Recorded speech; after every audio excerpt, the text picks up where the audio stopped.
Metro rail. ঢাকায় metro rail আমাদের কাছে অনেকটা স্বপ্নের মতো ছিল। 2021 সালে যখন ঢাকা ছাড়ি, তখনও মনে হয়েছিল আদৌ কি মেট্রো রেল হবে কখনো? কখনো কি মানুষ মেট্রো রেলে অফিস যেতে পারবে?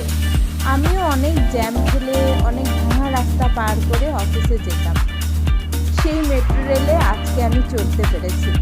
এ যেন এক অভূতপূর্ব স্বপ্ন পূরণ। বাংলাদেশ মেট্রো রেল ভীষণ সুন্দর, পরিষ্কার পরিচ্ছন্ন।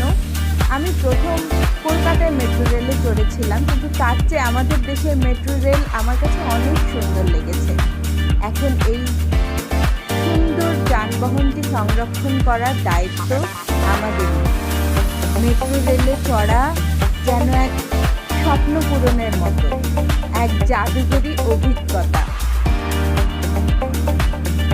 আজকে মেট্রো রেলে চড়ে আমার ভীষণ আনন্দ লাগছে এবং আশা করছি সামনের দিনগুলোতেও সবাই এই মেট্রো রেলের সুবিধা ভোগ করতে পারবে।